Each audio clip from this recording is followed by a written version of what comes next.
Okay, welcome to this special edition of the BLS Library blog. Today we have a video conference going on with Professor Jonathan Askin, who is heading up the BLIP clinic, Phil Weiss, one of his students, John Randall, and Warren Allen. Welcome. Thanks so much for joining us today. Great to be here. Professor Askin, I understand you have an event coming up on April 15th called Hack the Act. This is a hackathon.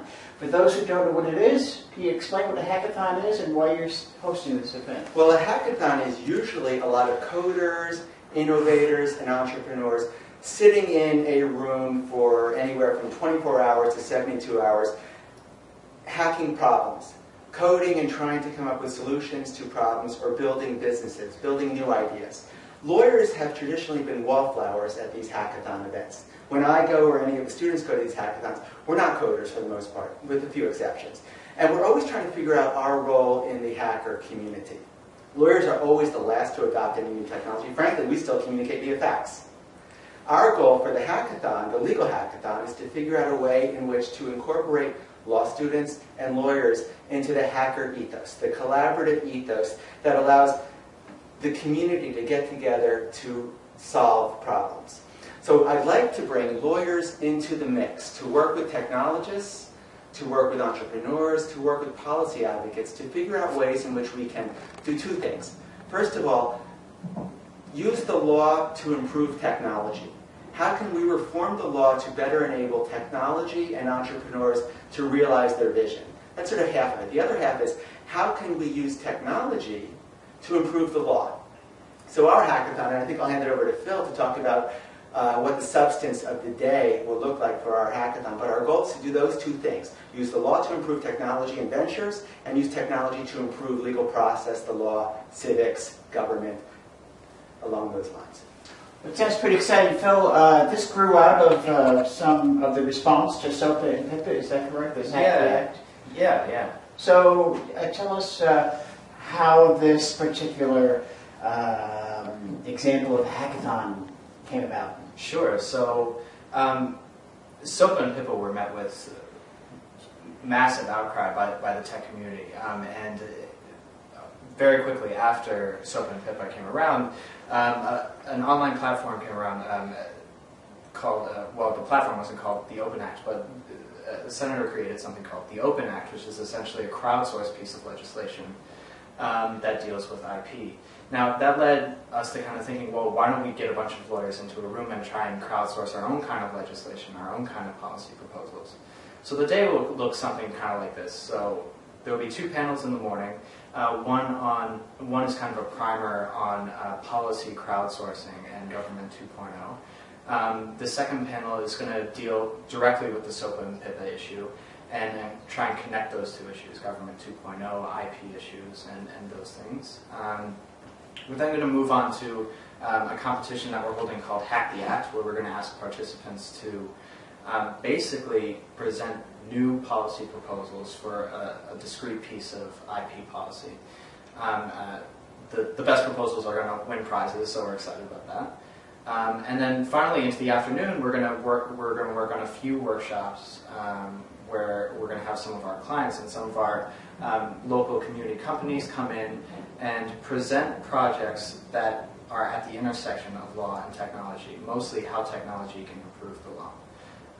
One of the afternoon workshops is going to be something called Creative Rights for Creative Children, which I'll let John talk about for a little bit. So logistically, it's Sunday, April 15th, is that right? That's right. And what time are you starting? We are starting at 9 a.m. And where will it be held? It will be held at Brooklyn Law School, 250 Gerlwan Avenue. And you can see, you can read more and you can register on our website, which is legalhackathon.blipclinic.org, which hopefully you can run that on the bottom of the video right there. We'll put a caption there so people, in fact, we'll do a little screencast to show how people can register. So tell us about what kind of things you've been working on. So one of the policy projects we've been running out of the BLIP Clinic is the Creative Rights Project, Creative Rights Empowerment Achieved Through Education. Right now, we've seen issues with the way that copyright is being taught to children in elementary school, middle school, and high school. And the problem that we see is that youth are being taught about copyright. They're being taught not to infringe copyright. What they're not being taught is how copyright can work for them and how it can protect and allow them to monetize their own creative output. And they're not being taught how they can fairly use other people's creative output and remix it in their own work. They're not being taught how to utilize tools like Creative Commons licenses in their own work, and not being really given a functional understanding of how copyright works to empower them as creators. They're just being told what they can't do. So we're creating a curriculum that initially we're focusing on deploying at arts-focused high schools to teach them exactly what they need to know about copyright as creative individuals and how copyright can work for them. We've been developing the curriculum in the clinic this term. We hope throughout the hackathon to bring more ideas and more voices into that process to help us refine the curriculum. And then we hope to actually have law students on the ground in arts-focused high schools next term starting in September. Sounds pretty exciting. So Warren, what about you? Maybe you can talk more about who's going to participate in this. Is it just limited to law students, or is it open to all? No, actually we're opening it to anyone who would like to come. The whole idea of the event really was very much to get, again, going back to the SOPA-PIPA controversy, we really wanted to get everyone in the same room together. We wanted to get lawyers, we wanted to get artists, we wanted to get technologists, and we wanted to get policy advocates too, really in here, all talking about the law, what the state of the law is today, what the state of technology is today, and how they're really at times in conflict, and how the two can really sort of reach a level of harmony. And that's really ultimately sort of the centerpiece of this whole event. The real hacking comes down to this Hack the Act competition that we're debuting at this event, and then it'll keep running for a full week. We're leaving it open really to anyone who wants to participate. Through the internet, they can upload proposals for new ideas about how intellectual property law, which was the centerpiece of the SOPA-PIPA controversy, how they can change that law, make it better, and create something that really, functions in the digital age. So, I mean, it's really, this was sort of the problem that we ran up against when we first started thinking about this. How do you get people to hack the law? What does that mean?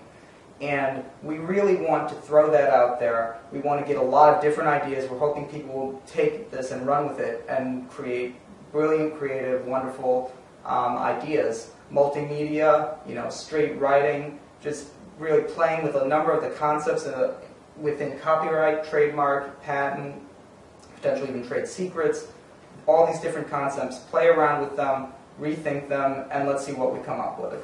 So you have sponsors for the program, and one of them is the website that you'll be using to upload some of the ideas. Is that right? Can you we're very privileged to partner with Docracy, who we've been working with, and Docracy.com? Docracy.com, is that right? Yes. They are actually a platform. They provide access to, they're really trying to sort of make legal documents available widespread. So they'll actually be sort of the host for all the different proposals that we'll receive, and then we'll just have them up there, and we'll be able to see what people think about them, and people can even potentially take proposals, tweak them over the time, and we can just see how those evolve too. So it should be very interesting. Okay, well that sounds pretty exciting. I just wanted, any final comments that you wanted to make, Professor Askin? I'm hopeful that we will figure out through this first hackathon how to better incorporate the next generation of lawyers and to play a vital role in transforming democracy in the 21st century, to play a role in innovation and entrepreneurship in the 21st century. I'm hopeful that this becomes an annual event, and each year we'll take on distinct issues and figure out a role for law students to play in helping entrepreneurs and innovators in government and policy advocates transform the law for the betterment of humanity. That's our objective. Whether it works or not, we'll work out the kinks this time. I'm hopeful that it will be fun, an interesting learning experience, and we'll bring a lot of disparate, interested... Well, gentlemen, thanks so much for coming and sharing your time. I think we'll end the video with some screenshots about the Hackathon site and the Docracy site as well. Thank you very much. Fantastic. Thank you.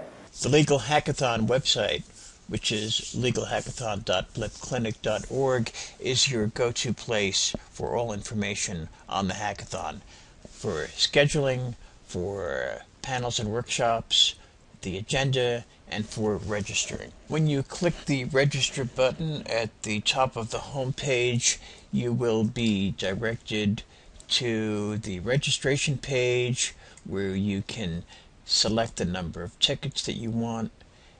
Once you click register, you'll be directed to eventbrite.com where you can complete the starred fields in order to complete the registration at the bottom of the page. For any questions, press the contact button and you'll be brought to a page where you will have a email link to Philip Weiss at brooklyn.edu or more information on Facebook. When BLIP's Legal Hackathon begins, Docracy, which is working with the hackathon, will open up their site to all registered participants. Docracy will be your resource for finding a proposed language, editing your proposal, and uploading the final product. To use it, you would click on the login information. Here you'll see that I've already logged in using my user credentials. Once you log in at the top right, you'll have lots of legal resources at your fingertips. Let's say, for example, you want to, rather than start from scratch, you want to look at existing language from ACTA. You could type in ACTA as a search term, hit the search button, and you'll find the language. For the anti-counterfeiting trade agreement, you can download it as a PDF or as Word, and then mark up the changes that you want to make, and then reload it back up. It's pretty easy. Good luck.